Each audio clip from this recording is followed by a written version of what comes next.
picture this. For Lauren Phelps, life was just beginning to bloom. It was 2016, and she'd just married the man she believed was the love of her life, Matthew Phelps. Together, they were a picture-perfect couple, deeply rooted in their local Baptist church. Lauren taught Sunday school, her warm smile lighting up the room for the kids. Matthew, he was a church minister, guiding the congregation with a steady hand. Everything seemed golden. But by the fall of 2017, their world would shatter in ways no one could have predicted. It happened in the dead of night, a crime so unthinkable it still sends chills down your spine. Inside the Phelps home, something horrific unfolded, and Lauren wouldn't live to see the sunrise. When Matthew picked up the phone and dialed 911, his voice trembled as he spoke to investigators. What he said, it was haunting, confusing, the kind of thing that makes you lean in closer, desperate to understand. His words didn't just raise eyebrows, they left everyone scrambling for answers. Now, here's the frustrating part. We don't have much to go on before all this. Lauren and Matthew's early lives, mostly a blank slate. Maybe their families wanted to shield themselves from the spotlight after what happened. Or maybe the reporters just didn't dig deep enough. Either way, it's a mystery, like trying to piece together a puzzle with half the pieces missing. Oddly enough, the best clues I've found come from Instagram, of all places. Turns out Lauren was tied up with a company called Scentsy. Ever heard of it? It's one of those setups like a Vaughn sign up online. Sell some products, pocket a little commission. Scentsy's deal was fragrances. Think wax warmers, candles, that sort of thing. No, they're not sponsoring me, just so we're clear. From what I can tell, it's got a whiff of a pyramid scheme about it, but I'm no expert on that. What I do know is Lauren jumped in around 2015 or 2016, and she was crushing it. Awards on her shelf, a steady gig, seemed like she'd found her groove. Her work with Scentsy let her stay home while Matthew chased his dream of becoming a pastor. She'd hustle those candles and wax melts, and he'd study, training to lead their Baptist church. For anyone unfamiliar with the Baptist world, and trust me, I'm no pro here, either a pastor's the guy up front, delivering sermons, counseling folks, running the show. It's different from, say, a non-denominational setup, where I'd call a pastor more of an elder, someone steering the church's big decisions. But in Lauren and Matthew's world, it was all about faith, community, and building a life together. They met back in mid-2014. Lauren's first mention of Matthew popped up on her social media that fall, and sparks flew fast. By November, they were officially a couple that seemed made for each other.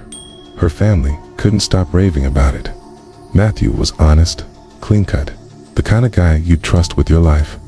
For Lauren, it felt like the stars had finally lined up.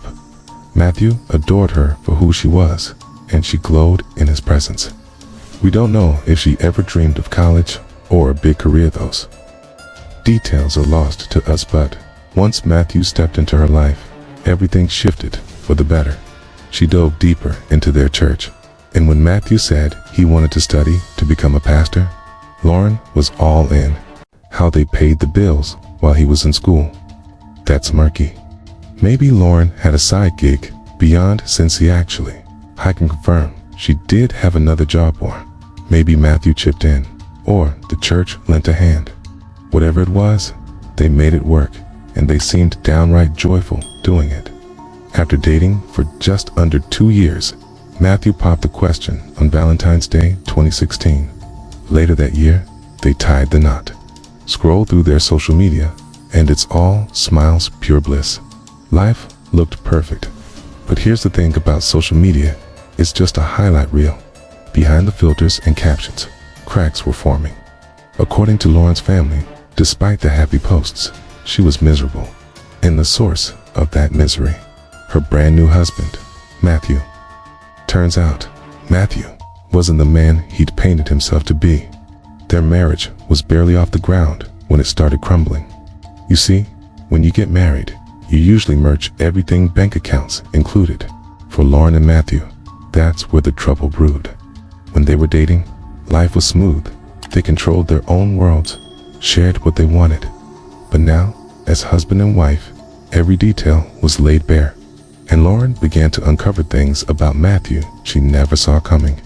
Just months into living together, she noticed something alarming.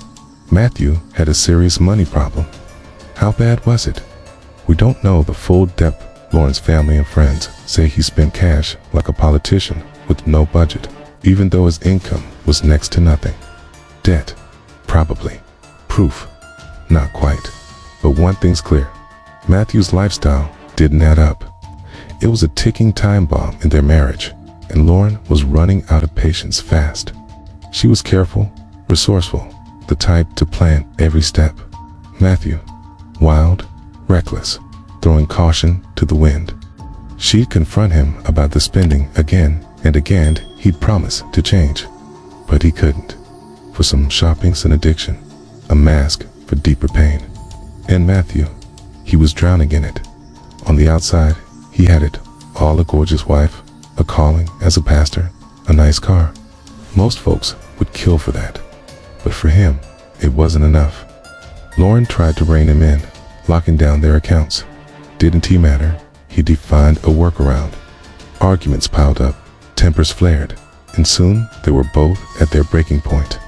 Lauren wanted to fix it. She wasn't one to give up, but there's only so much one person can take. By mid-2017, she was confiding in friends, admitting she wasn't sure if the marriage would survive. Matthew wouldn't budge on the spending, and if they ever wanted kids, something had to give. But he wouldn't give. Then came the gut punch. Lauren started suspecting he was cheating. No hard proof, just a feeling she couldn't shake. She tried to push past his flaws, but they were growing too big, too loud.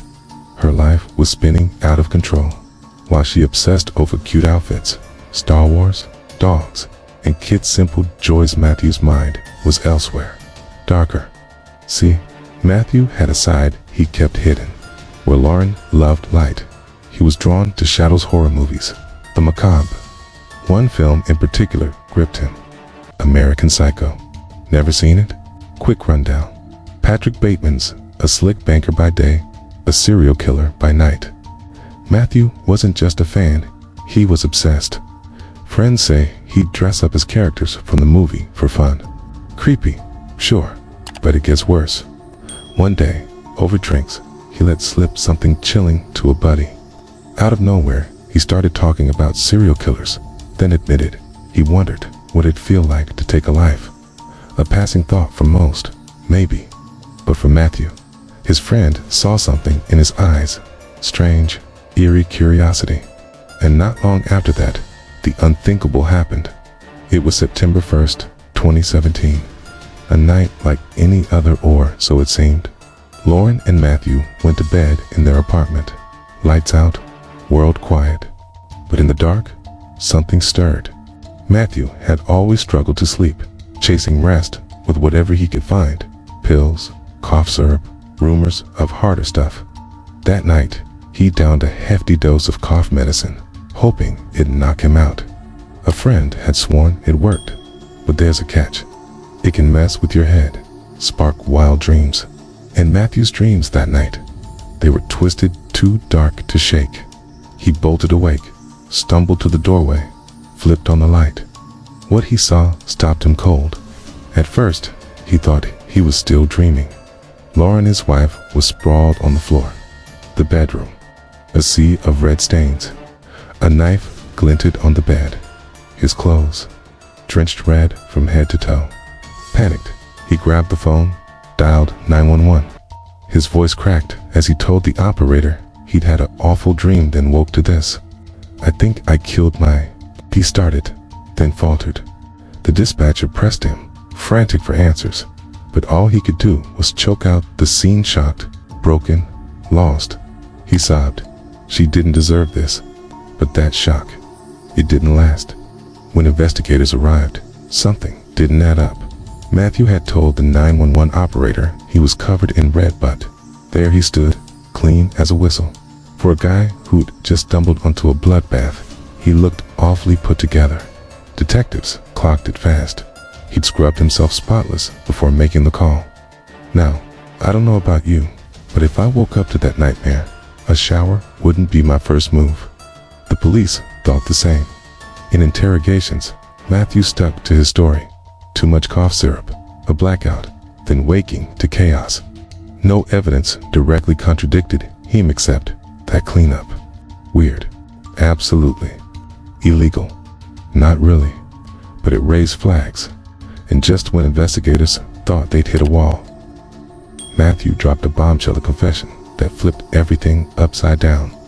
At first, the evidence painted one picture, his story another. Cough syrup clouded the truth.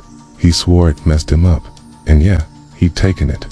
But the manufacturer, they'd never seen it spark violence, not in years of research. Suspicious?